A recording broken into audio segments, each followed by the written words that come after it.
সকলকে স্বাগত জানাই। আমরা একটি নতুন টপিক নিয়ে চলে এসেছি। টপিক শুরু করার আগে দুই একটা কথা বলে নিই।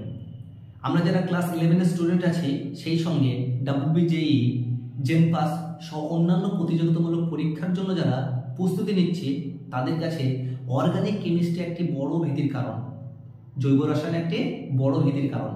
সেই ভয় যাতে দূর করতে পারি, সেই উদ্দেশ্যে আমরা অর্গানিক কেমিস্ট্রির প্রথম ক্লাস নিয়ে আজ হাজির হয়েছি। আমরা তোমাদেরকে জিরো লেভেল থেকে অর্গানিক কেমিস্ট্রি শুরু করব এবং তোমাদেরকে চেষ্টা করব একদম টপ লেভেলে নিয়ে যাওয়া, যাতে করে প্রতিযোগিতামূলক পরীক্ষার জন্য যে কোশ্চেনগুলো আছে সেই প্রশ্নগুলো তোমাদের কাছে অতি সহজ মনে হয়। সেই সঙ্গে যারা ক্লাস 11 স্টুডেন্ট আছো, তাদের বোর্ড এক্সামে মনে হবে কোশ্চেনগুলো যেন একদম পাতি জল ভাত। বোঝা গেছে? চলো আমরা আর কিছু না বলে শুরু করি অর্গানিক কেমিস্ট্রির প্রথম ক্লাস। তাহলে প্রথমে আমরা জেনে নিই যে অর্গানিক কেমিস্ট্রি বা জৈব রসায়ন বলতে কি বুঝি। সহজ ভাষায় জৈব রসায়ন মানে হচ্ছে জৈব যৌগের আলোচনা, জৈব যৌগের আলোচনা। এখন স্যার তাহলে জৈব যৌগ জিনিসটা কি? জৈব যৌগ হচ্ছে এমন যৌগ যার মধ্যে কার্বন ও হাইড্রোজেন থাকবে। এটা ছিল আমাদের পুরানো মতবাদ যে কার্বন ও হাইড্রোজেন সমন্বিত যৌগকে বলা হয় জৈব যৌগ। সেই সঙ্গে বর্তমানে বলা হচ্ছে যে কোনো জৈব যৌগ থেকে যে সকল যৌগ উৎপন্ন করা যাবে সেগুলোকেও জৈব যৌগ বলা হয়। অর্থাৎ আমরা বলতে পারি যে কার্বন ও হাইড্রোজেন এই দুই মৌল গঠিত যৌগ এবং সেই যৌগ থেকে যে সমস্ত যৌগ উৎপন্ন করতে পারবো তাদেরকে বলা হয় জৈব যৌগ। দেখো কি লিখেছি, দেখো তাহলে জৈব রসায়ন বলতে কি বোঝায়? জৈব যৌগের আলোচনা। ঠিক আছে, আচ্ছা দেখো কার্বন ও হাইড্রোজেন ঘটিত যৌগ এবং তার থেকে উৎপন্ন যৌগকে আমরা কি বলবো? জৈব যৌগ। বোঝা গেছে? তাহলে আমরা জৈব রসায়ন বলতে বুঝলাম যে জৈব যৌগের আলোচনা, আর জৈব যৌগ বলতে কি বুঝলাম? কার্বন আর হাইড্রোজেন ঘটিত যৌগ এবং তার থেকে উৎপন্ন যৌগ।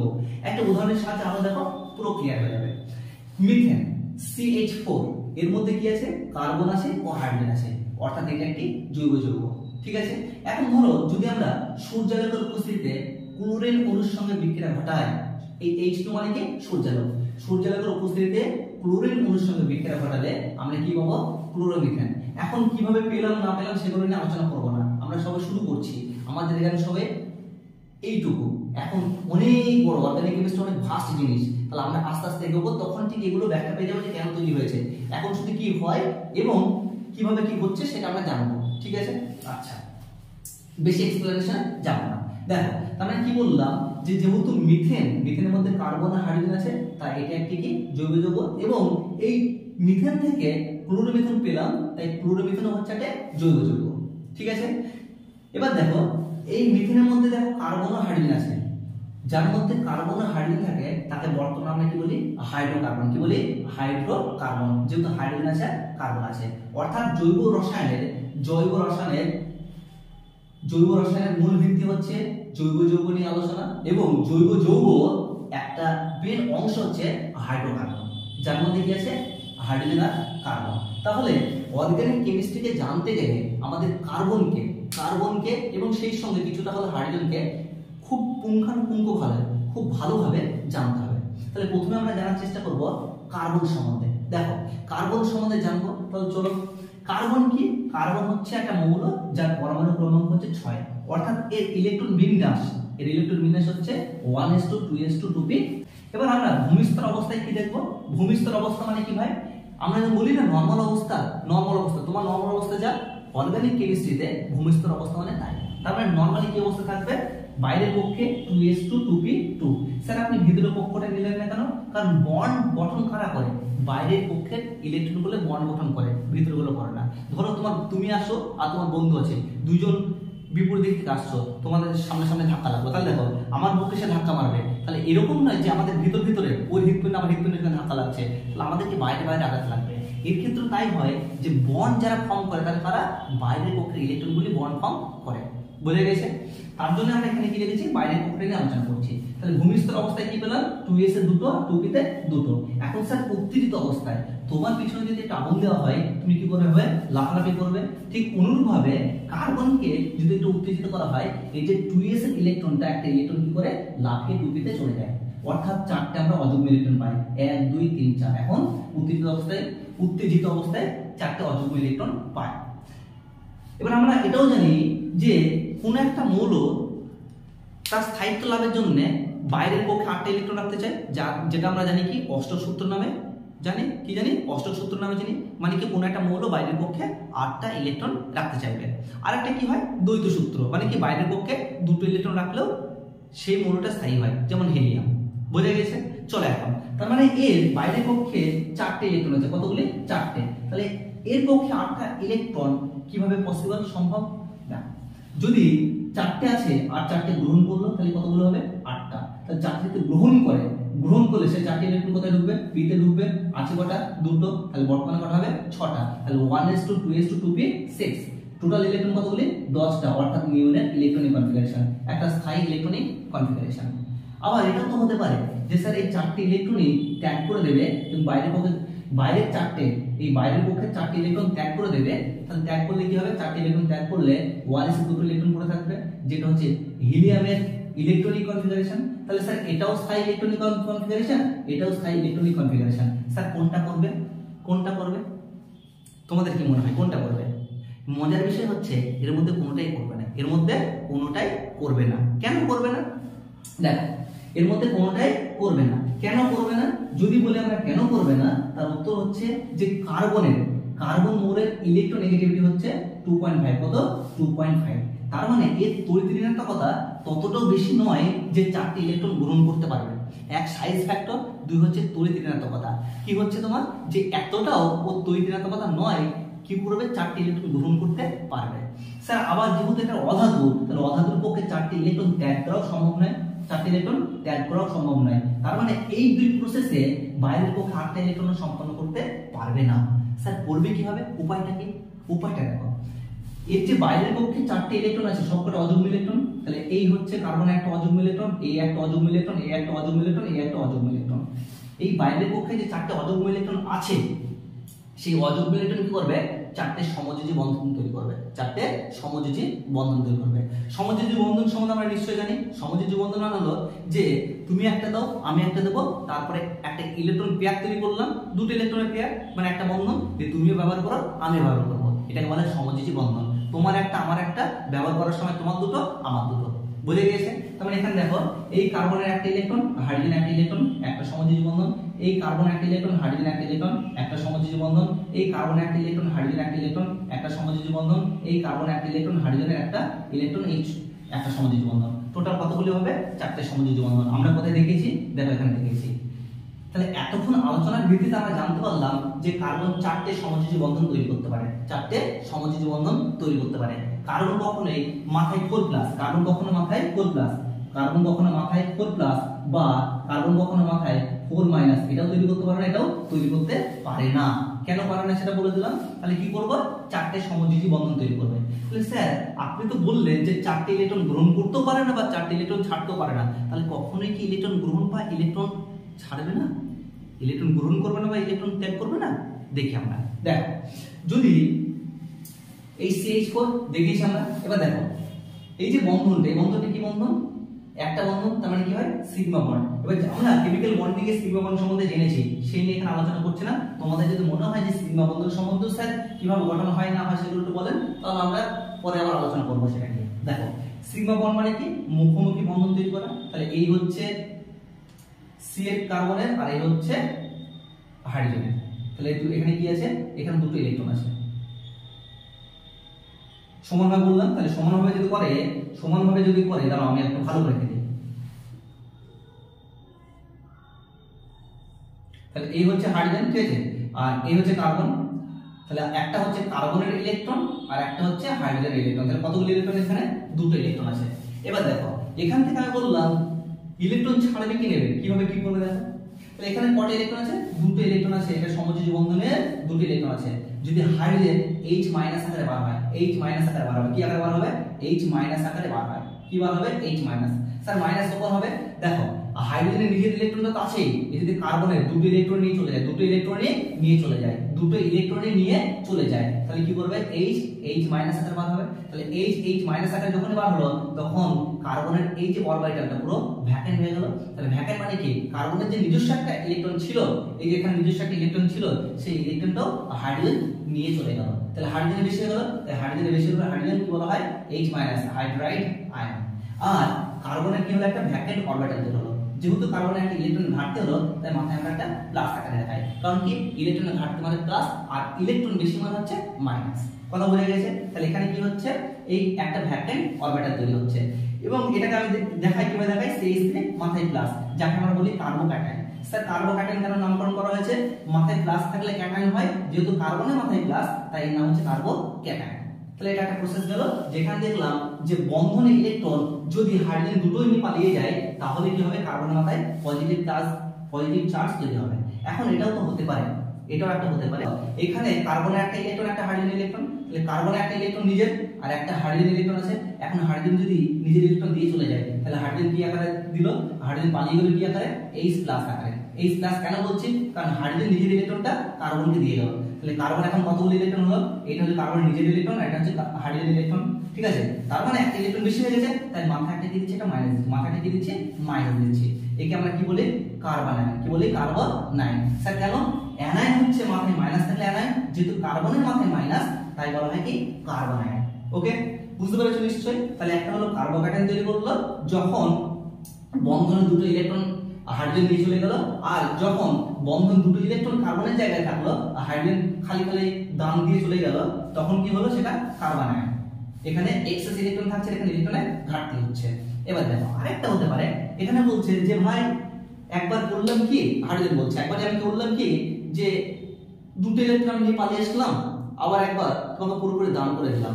দুই ক্ষেত্রে আমার পুরো লোকসান হয়ে গেছে, একবার তোমাকে ঠকানো হয়েছে আর একবার আমি নিজেই ঠকেছি। এবার তুমিও ঠকবে না, আমিও ঠকবো না। কি করবো, তুমি একটা ইলেকট্রন নাও, আমি একটা ইলেকট্রন নেবো। যেহেতু বন্ধন ঘটানোর সময় তোমার একটা ইলেকট্রন ছিল, আমার একটা ইলেকট্রন ছিল, তার মানে এই যে দুটো ইলেকট্রন আছে এর একটা ইলেকট্রন হাইড্রোজেন নেবে, একটা ইলেকট্রন কার্বন নেবে। তাহলে এখানে হাইড্রোজেন কি আকারে বার হলো, হাইড্রোজেন H ডট আকারে বার হলো, ঠিক আছে। ডট মানে কি, এর যে ইলেকট্রনটা মাথায় আছে, এই ইলেকট্রনটা এর মাথায় আছে।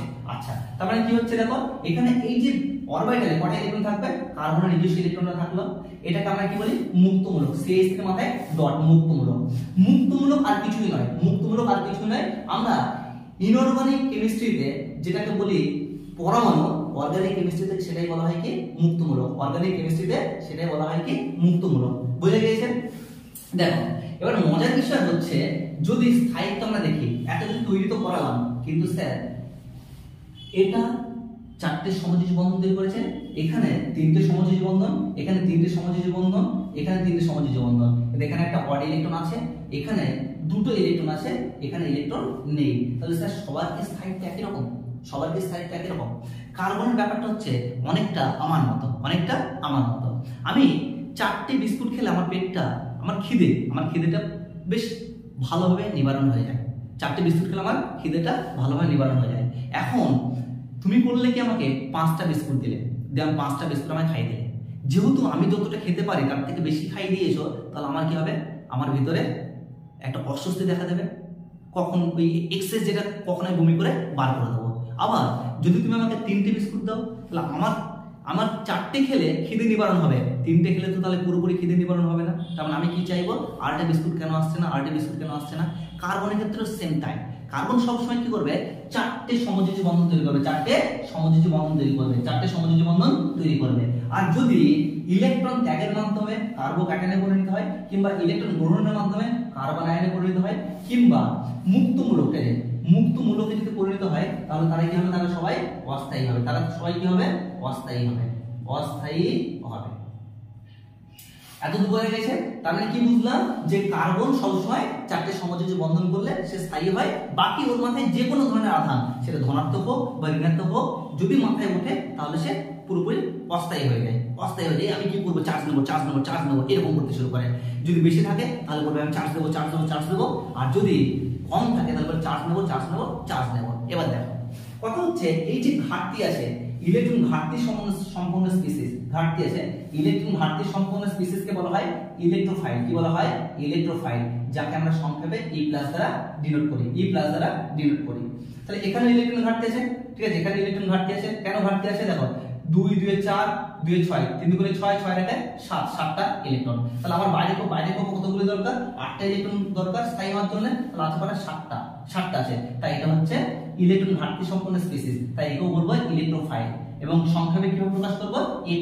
স্যার এখানে মাইনাস আছে মানে কি, এখানে বেশি আছে ইলেকট্রন, তাহলে ইলেকট্রন কি আছে, ইলেকট্রন আধিক্য জনিত স্পিসিস, তার মানে কি হবে, কি বলা হবে, নিউক্লিওফাইল। কি বলা হবে একে, নিউক্লিওফাইল। এবং সংখ্যা আমরা কি লিখবো, Nu মাইনাস, সংখ্যা আমরা Nu মাইনাস দ্বারা প্রকাশ করব।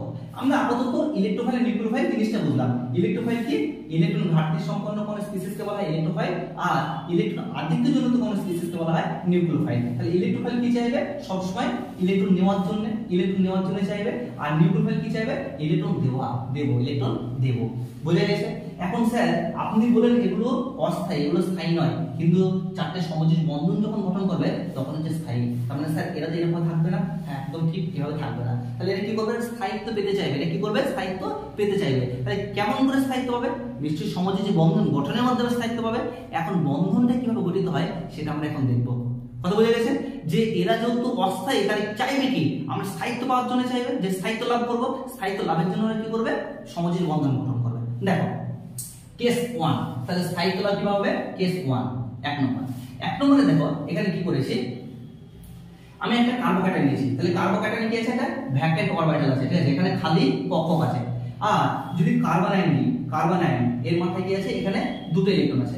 প্রথমে কি হবে, ইলেকট্রন, আমরা দেখবে ইলেকট্রন সব সময় যেখানে বেশি ইলেকট্রন আছে সেখান থেকে কম ইলেকট্রন যেখানে আছে সেদিকে যাবে, অনেকটা ব্যাকনের মতো, যে বেশি ঘনত্বযুক্ত স্থান থেকে কম ঘনত্বযুক্ত স্থানের দিকে ছড়িয়ে পড়ে, এখানেও তাই। কি হবে, বেশি ইলেকট্রন থাকলে সেখান থেকে ইলেকট্রন কম যেখানে আছে সেদিকে যাবে। কতক্ষণ পর্যন্ত যাবে, যতক্ষণ না পর্যন্ত তাদের খিদেটা নিবারণ হচ্ছে, মানে কি যতটা দরকার ততটা দিতে পারছে।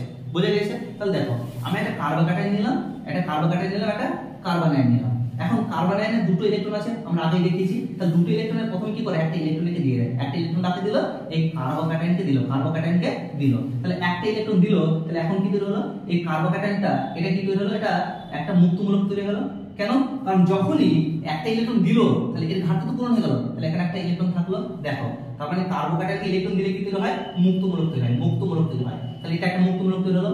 স্যার এখানে তো দুটো ছিল, দুটো থেকে একটা দিলেন, তাহলে কটা থাকে, একটা থাকে। তাহলে একটা মানে অযৌগ ইলেকট্রন আছে, অড ইলেকট্রন যা থাকে তাকে কি বলা হয়, মুক্তমূলক। তাহলে এটা একটা মুক্তমূলক, এটা একটা মুক্তমূলক। এবার তুমি তোমার বাস্তব অভিজ্ঞতা থেকে বলো যে যদি তুমি কারোর সঙ্গে রিলেশনশিপে যেতে চাও তাহলে তাই কি থাকতে হবে, অযুগ্ম থাকতে হবে। যদি সে জোরে থাকে তাহলে তোমার সঙ্গে রিলেশনশিপে আসবে না। এক্ষেত্রেও কার্বনও তাই করবে, যদি অযুগ্ম ইলেকট্রন থাকে দুজনে তবে বন্ধন করবে, তখন কি করবে, বন্ধন করবে। দেখো এর একটা অযুগ্ম ইলেকট্রন আছে, এর একটা অযুগ্ম ইলেকট্রন আছে, সেই অযুগ্ম ইলেকট্রন দুটি কি করলো, একটা সমযোজী বন্ধন তৈরি করলো। যেহেতু মুখোমুখি বললে তাই একটা সিগমা বন্ধন তৈরি করলো। এটা কি বলা হয়, ইথেন। এর নাম কি, ইথেন।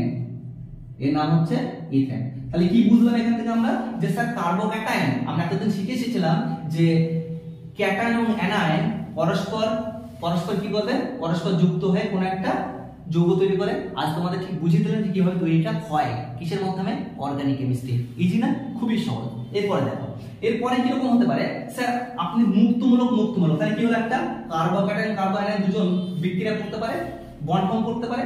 আবার মুক্তমূলক, তাহলে মুক্তমূলক কি করবে, এর একটা অড ইলেকট্রন, যেহেতু অযুগ্ম আছে, বিজোড় আছে, তাহলে কি করবে, জোড় হতে চাইবে, দুজন রিলেশনশিপ আসতে চাইবে, তাহলে দুজন কি করবে, রিলেশনশিপ করলো, মানে কি বন্ড ফর্ম করলো। তাহলে এখানেও ইথেন তৈরি হলো, এখানেও ইথেন তৈরি হলো। এবার একটা জিনিস বোঝো, ঠিক আছে। দেখো এখানে কার্বনায়ন আছে, মানে কটা ইলেকট্রন আছে, দুটো ইলেকট্রন আছে। আর এখানে মুক্তমূলক আছে, মানে কটা ইলেকট্রন আছে, একটা ইলেকট্রন আছে। তাহলে তুমি ভাবো এখানে দুটো ইলেকট্রন, এখানে একটা ইলেকট্রন, স্যার দুই জায়গায় কি অযুগ্ম ইলেকট্রন আছে? তুমি তোমার কেসটা ভাবো, ধরে নাও তোমার যে ক্রাশ তার কারোর সঙ্গে সে রিলেশনশিপে আছে, তাহলে এটা হচ্ছে তুমি, আর এটা কি আছে, সে কারোর সঙ্গে রিলেশনশিপে আছে। তাহলে তোমার কাজ হচ্ছে দূর থেকে দেখা, তুমি বন্ড ফর্ম করতে পারবে না। কার্বনের ক্ষেত্রে সেম কেস, যেহেতু এখানে দুটো ইলেকট্রন আছে, এরা জোড়ে আছে, তাহলে এর দূর থেকে দেখবে কিন্তু বন্ড ফর্ম হবে না। তাহলে এদের মধ্যে বন্ড ফর্ম হয় না, আবার এরকম যদি হয়, ধরে নাও এরকম যদি হয় দেখো যে কার্বোক্যাটায়ন মানে কি, ভ্যাকেন্ট অরবিটাল থাকবে, আর মুক্তমূলক তার মানে কি একটা অযুগ্ম ইলেকট্রন থাকবে। তাহলে স্যার একটা অযুগ্ম ইলেকট্রন কার আছে, মুক্তমূলকের আছে, কিন্তু কার্বোক্যাটায়ন তো কোনো ইলেকট্রনই নেই। তাহলে একটা ইলেকট্রন পেয়ার আপ করবে কার সাথে, তোমার খুব ইচ্ছে যে তুমি রিলেশনশিপে যাবে, কিন্তু যার সঙ্গে যাবে সে যদি না থাকে, তারই অস্তিত্ব যদি না থাকে, তুমি যাবে কার সাথে? তো এই যে বন্ডটা করবে, বন্ড কার সাথে করবে? করবে না, পারবে না করতে। তার মানে স্যার মুক্তমূলক বন্ড ফর্ম করতে পারে, কার্বোক্যাটায়ন বন্ড ফর্ম করতে পারে, কিন্তু কার্বনায়ন এবং মুক্তমূলক এদের মধ্যে কোনো বন্ড ফর্ম হয় না। আবার কার্বোক্যাটায়ন ও মুক্তমূলক এদের মধ্যে কোনো বন্ড ফর্ম হয় না, আমরা লিখে দিয়েছি দেখো, এখানে লিখে রেখেছি দেখো, কার্বোক্যাটায়ন ও কার্বনায়ন এদের মধ্যে বন্ড ফর্ম হয়, মুক্তমূলক এদের মধ্যে বন্ড ফর্ম হয়, বাকি কারোর ক্ষেত্রে বন্ড ফর্ম হয় না, বন্ধন গঠন হয় না। বুঝতে পেরেছো? আমরা এতক্ষণ যতটা আলোচনা করেছি তার ভিত্তিতে অর্গানিক কেমিস্ট্রি একটা পরীক্ষায় আগত প্রশ্ন অ্যাটেম্প করার চেষ্টা করি। দেখো এখানে CH3Cl ক্লোরোমিথেন, তার সঙ্গে দুটি সোডিয়াম এবং আরও একটি ক্লোরোমিথেন ইথার মিডিয়ামে দিয়েছে, তাহলে কি হবে দেখাতে বলেছে। যা শিখেছো সেই হিসাবে বলো। দেখো সোডিয়ামের কাজ হচ্ছে ইলেকট্রন সরবরাহ করা, যেহেতু ধাতু ইলেকট্রন ত্যাগ করবে, তার মানে সোডিয়াম কি করলো, ইলেকট্রন ত্যাগ করে Na+ আয়নে পরিণত হলো। দুটো সোডিয়াম, এই সোডিয়ামটাও একটা ইলেকট্রন ত্যাগ করে Na+ আয়নে পরিণত হলো। স্যার এই দুটোর মধ্যে কার তড়িৎ-ঋণাত্মকতা বেশি? কার্বনের তড়িৎ-ঋণাত্মকতা ক্লোরিনের তুলনায় কম। তার মানে এই বন্ধনে ইলেকট্রন কার দিকে যাবে? ক্লোরিনের দিকে যাবে। আমি ধরে নিলাম ভেঙে দিল, তাহলে ক্লোরিনের মাথায় বন্ধন ইলেকট্রনটা উঠে পড়লো, তার মানে কি হবে Cl- আর CH3 মাথায় প্লাস, অর্থাৎ কার্বোক্যাটায়ন তৈরি করলো। আবার এইদিকে দেখো এটাও সেম একই জিনিস। তাহলে এখানে কি করবে, ক্লোরিনের এই বন্ধন ইলেকট্রন ক্লোরিনের মাথায় উঠবে, তাহলে Cl- আর প্লাস CH3 প্লাস, তাহলে এটা একটা কার্বোক্যাটায়ন। তোমার দেখে মনে হতে পারে তাহলে স্যার কার্বোক্যাটায়ন এরা দুজন তো বন্ড ফর্ম করবে না, কিন্তু দেখো এই বন্ড ফর্ম করার জন্যেই কীরকম হচ্ছে, আমি কি করেছি, দুটো সোডিয়াম পাঠিয়ে দিয়েছি যে যা তুই কি হেল্প কর, ওরা বন্ড ফর্ম করতে পারছে না, হেল্প কর। যেমন তোমার ধরো রিলেশনশিপ হচ্ছে না, তখন কি করো, তৃতীয় বন্ধুকে লাগাও, ঠিক সেরকম ব্যাপার। এখানে কি করে, এই যে কার্বোক্যাটায়নটা সোডিয়ামের ত্যাগ করা ইলেকট্রনটি গ্রহণ করার মাধ্যমে কি করে, গ্রহণ করার মাধ্যমে সে মুক্তমূলকে পরিণত হয়। কারণ আমরা কার্বোক্যাটায়ন দেখেছিলাম একটা ভ্যাকেন্ট অরবিটাল আছে, দেখেছি CH3 কি হয়, একটা ভ্যাকেন্ট অরবিটাল থাকে।